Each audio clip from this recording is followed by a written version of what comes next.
cyawe kiroroshye cyane sheri kandi umuti wacu uroroshye cyane. uwo muti se n'uwuhe ko njye nsigaye mbona ibyanjye byarivanze? Umuti nta wundi ni ukubwira umugabo wawe akakujyana mu biro ukaruhuka. Jya wumvire kuruhuka nsigaye numva meze nk'agahinja. Ikindi kandi ese niba umugabo we yarananiwe kukujyana hanze y'igihugu no muri park za hano iwacu byaramunaniye, come on. Sheri, umugabo wanjye ntago muzi. Buri gihe cyose iyo ndi kumubwira ibyo biganiro nta kindi kintu ahita ambwira ko ari kubaka.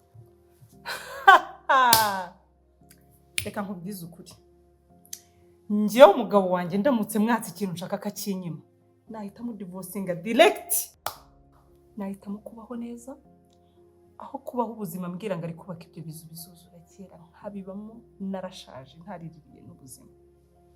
Ikindi kandi umugabo wanjye azi ko ngomba kubaho ubuzima bwa buri munsi, kurya neza kandi nkarira heza, gushopinga buri munsi. Ikindi kandi akamenya ko agomba kunsohokana njye n'abashuti banjye. Watayito hey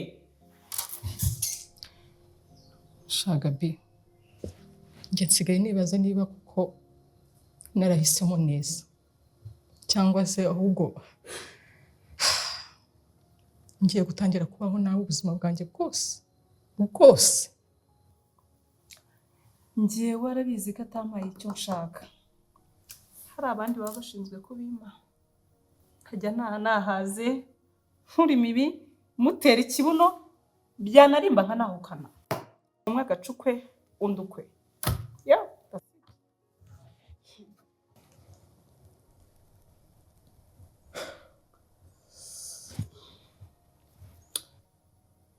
So sure.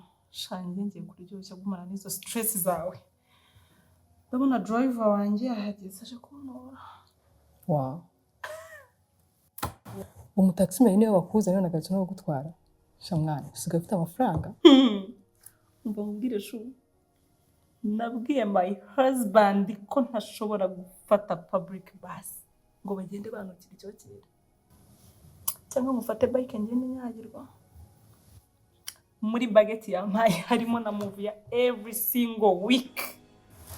Ikomba kumwa. So, je muri salon. Nimbenda kumwigisha. Usangire. Akushu gerageza uhinduke.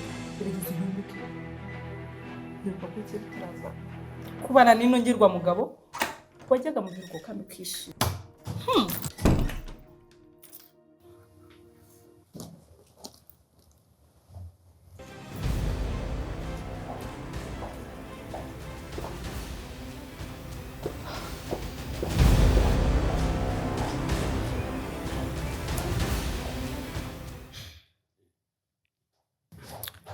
Umva twumvikane mbere yuko uzana ayo matangazo yawe mpora numva buri munsi. Nyine ko uyu munsi mvuga ugatega amatwi ukanyumva. Icara hariya.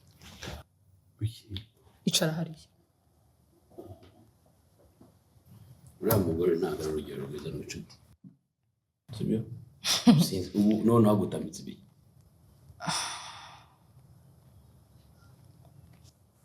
Ntabwo uruzi nabwo. Bira. Njye nkeneye kubaho ubuzima nari nsanzwe mbaho utari wanzana hano. Ntarashakana nawe. Narasohokaga. Uri kunyumva? Nkeneye gusohokana n'umuryango wanjye. Nkajya mu kiruhuko. Uri kumva? Ibyo birirwa umbwira ngo uri kubaka sinkeneye kubyumva. Ndarambiwe. Nkeneye kubaho ubuzima nari nsanzwe mbamo. Ese ubundi nabwirwa n'iki ko ibyo birirwa umbwira ko uri kubaka? Bihari ko kutari kumbeshya. Kuko ndakumenyereye. Menyereye ibigambo byawe. We? Iki? Ahubwo se twabigenje gusa. Ngwino kuri tele, unsure kuri tele, unabone aho bigeze. Sibyo? Noneho ujye unahasigara byibura umfasha abakozi nanjye nsubire mu kazi.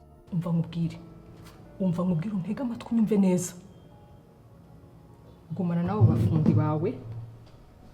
Uri kumva? Njyewe niba utemeye kunjyana gusohoka ngo njye mu biruhuko na hano uri gusiga wenyine. Igihe umuntu akubwira ko udashobora kumva umuntu, inshuti zanjye zirwa zasohotse, njye ndi muri iyi nzu yawe nta n'isoni. Ndaho umva Biri, nkeneye gusohoka uyishyire mu mutwe wawe.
Abandi bana barashatse ariko wagira ngo njye naherekeje abandi.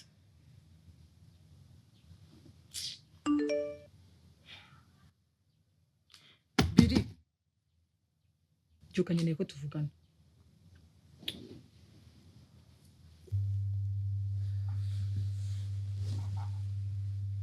Asembe turavugana iki? Ushaka ko tuvugana iki? Nkeneye ko byuka tukavugana. Ntabwo siri kumva. Aso turavugana iki? Ariko wagira ko kwijijisha. Ubu ngubu nta kintu twari tuvuganye nijoro. Bigezemo igisubizo. So ntabwo ibyo bintu byarindira bo. Gitondo ko kunkanguye ngo tuvugane ntabwo ibyo bintu byarindira. Bili, nkeneye kumbwira ko njya mu biruhuko cyangwa ntari bujye mbimenye. Nkeneye kumbwira ndajya mu biruhuko cyangwa ntabwo ndi bubijyemo. Ibintu ni bibiri. Asembe. Waretse nkabanza kubaka, nkarangiza kubaka. Nindangiza kubaka rwose amafaranga yose twafataga ubukode. Nushaka kujya uyajyana ukoresha ibyo ushaka. Ariko uzi ko wagira ngo niwe wenyine uba mu bukode. Abandi se ko babamo kandi bakagira n'igihe cyo kujya kwishimisha bakajya mu biruhuko. Bona baba bakodesha. Wumva ibintu wirirwa umpangisha nta n'isoni. Nkeneye amafaranga. Ndashaka amafaranga njye mu biruhuko n'inshuti zanjye. Dukeneye kujya London.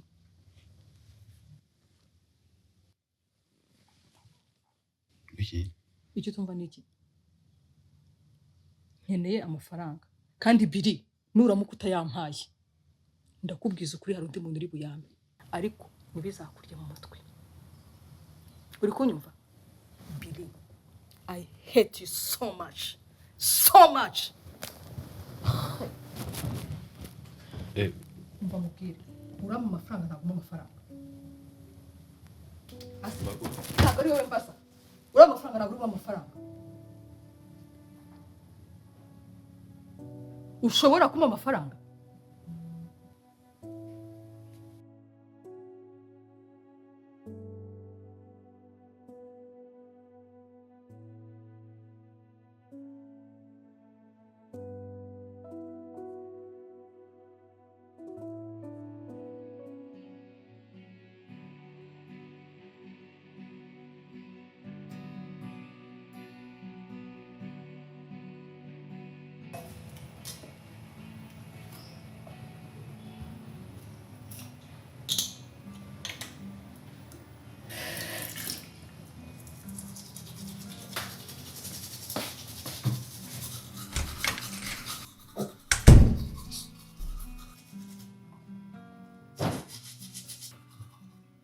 Babe.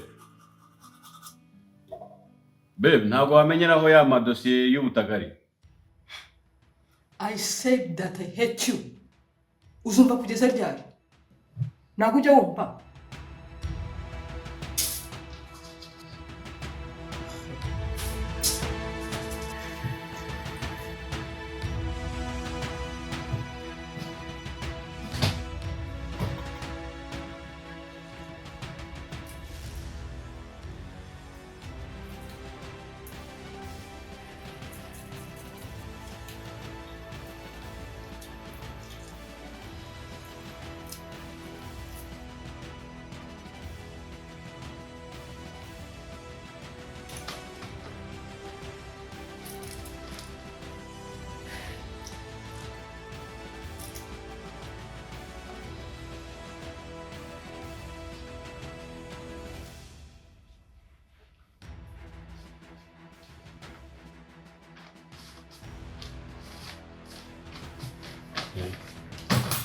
Rero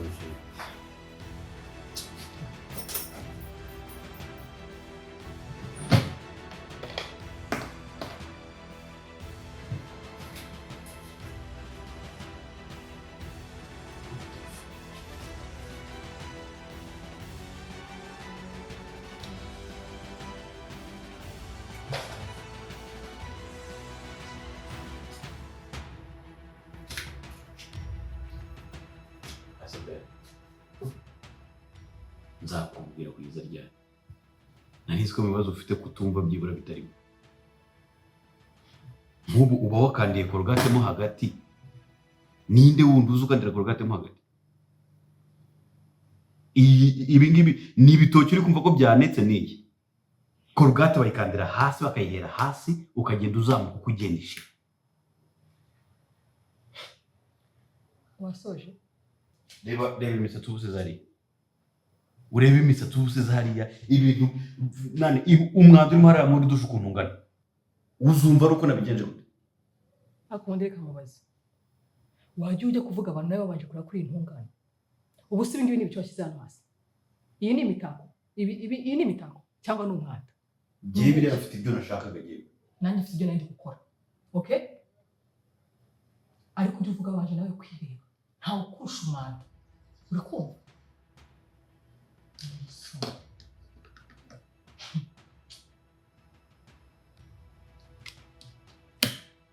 Ibintu babiri kubwira bya Colgate maze kubirambirwa.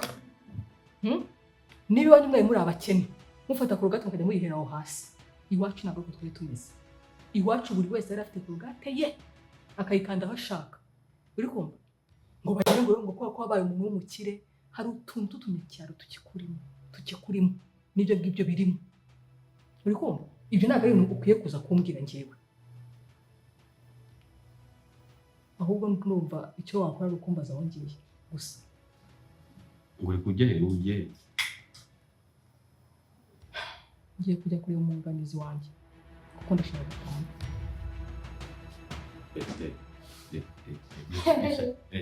Babarira. Niba uzi ko udashobora kubona amafaranga ugende gusohoka njye mu kiruhuko nk'abandi urama gatanya. Oya ariko umve ntabwo twari twagira aho dusaba gatanya. Sibyo? Ndabizi neza ko ibibazo byose dufitanye byakemuka kubw'ibiganiro gusa. Ibyo bintu byenda birambiwe. Niba udashobora kubona amafaranga ngo nsohoke njye mu kiruhuko nk'abandi ume gatanya. Iby'umwanda, ibya Colgate, ibyo gutembera, ibyo kujya mu mavakansi n'iki, ibyo ni ibintu byakemuka mu biganiro. Ariko hataje mu gatanya. Ayo magambo yawe rero ndayarambiwe. Come on. Ntabwo ari. Nakubonye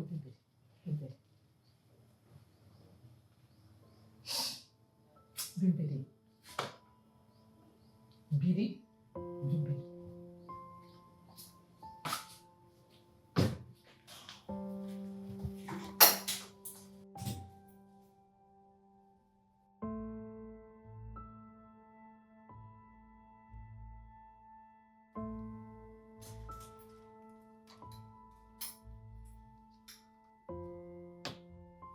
Azabo.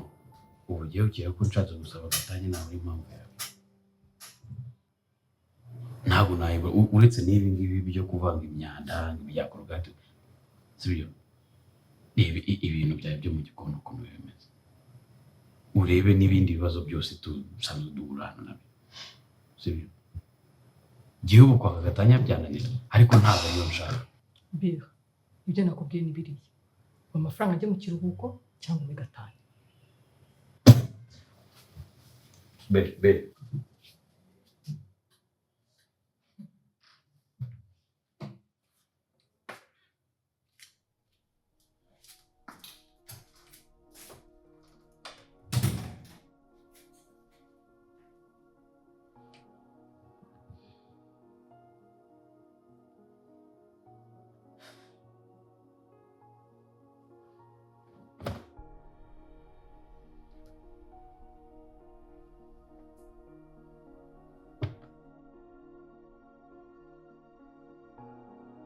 umutware wanjye karamisheri nyemerera ngira icyo nibwirira Jessica. nzoge Jesse urugo ruvuze induru vuga umuhoro.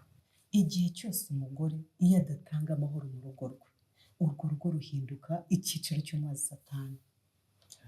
Niko Jesse ngo urashaka kwahukana hariya mu rugo umugabo wawe atakohereje mu biruhuko. Wakagombye byibura kwishimira iterambere ry'urugo ahora yiruka inyuma kugira ngo mubeho neza. Yasa buriya nabyo nabwiraga biri niba warakuze iwanyu mukandira Colgate hasi ntabwo umugore akwiye kuba victime y'uko wavukiye mu rugo wenda ruciriritse tuvuge kuko birashoboka ko n'iwanyu kubona Colgate ubwabo byari ikibazo ariko iyo ugeze ubona niho bari bafite ibintu byose. Uyu munsi rero mukwiye kumenya ko kubaka kwanyu kukwiye gushingira ku byo mwiyemeje kugeraho kuko iterambere ry'urugo ntabwo ari tiktak ntabwo ari ibintu byo musanga byaje ni urugendo nyine mugomba gufatanya kugira ngo murugire. Jewe n'uyu mugore dushaka ntabwo twashakanye tumeze nk'uko tumeze uyu munsi ni ibintu abantu bagenda bakorera bikazagera bikaza so ntabwo ni ibintu byonyine kuba Jessica atazi guteka icyo ni ikibazo gikomeye mu rugo rw'abashakanye. Aho kugira umugisha ugira amahirwe umugabo wawe yarakwihanganiye. Erega kujya muri ibyo biruhuko umuntu ajya mu biruhuko kubera ko hari ibyo yishimira yagezeho bikamufasha kujya kwishima. Ariko se muraba mutarasoza n'urwo muriho rw'ibiruhuko. rega n'ubundi nanjye nibyo ndi kumubwira ibyo mbamubwira nibyibura nareke mbanze ndangize kubaka inzu sibyo mukure muri ubu bukode. Murabona nubwo nkodesha ariko nayo nagerageza ibishoboka byose kugira ngo mushyire mu nzu nziza atura ahantu heza hazima hasa yarasha ariko ntabwo aricyo nifuza kugumamo.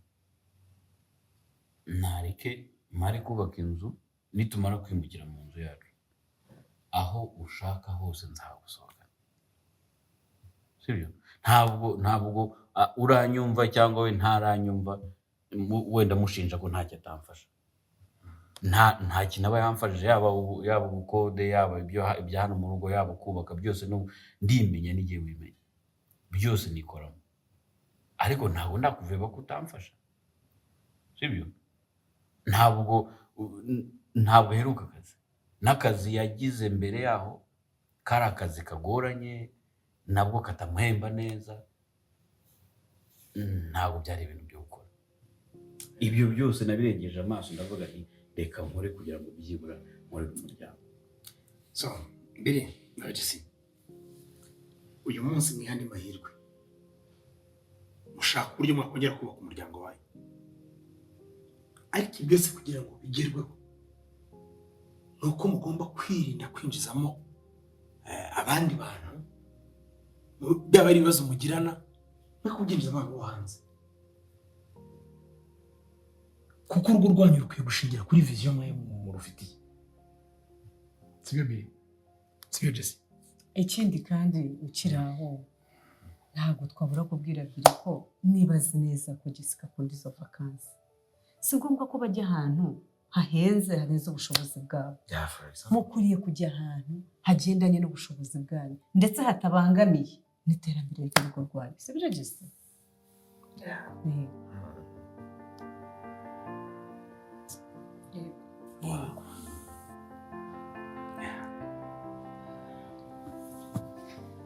mbese ubwo amenye byanze bikunze hari icyo bivuze.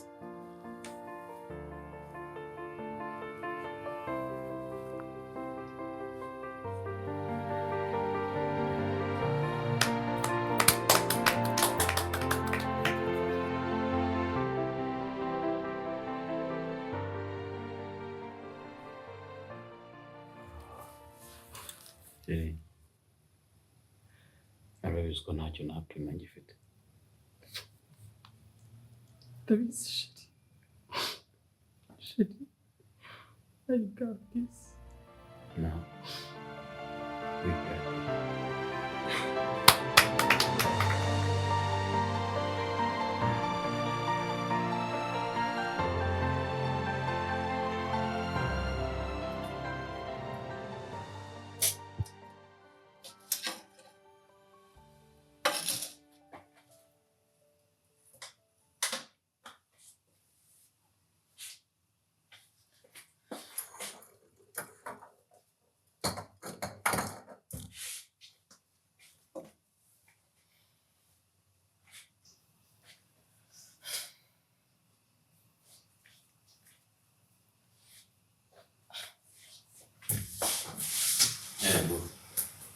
Vai.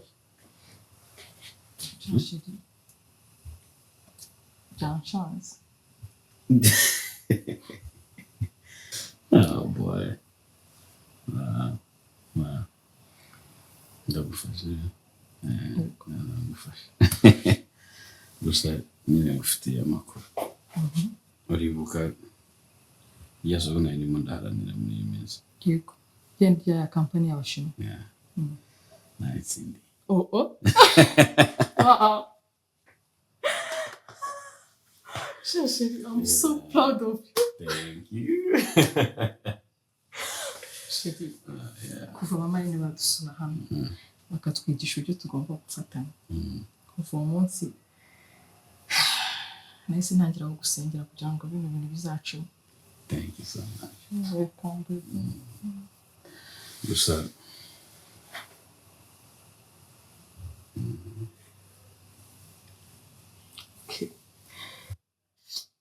Sheri, reka tubanze twubake turangize tuve mu bukode. I know, but I have something else for you. Yeah.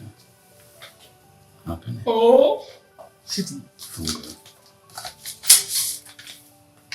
Yeah, amatike abiri y'indege yo kujya mu kiruhuko.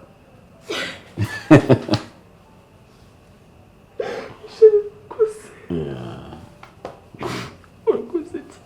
You deserve it. Yeah, kubaka bihoraho sibyo.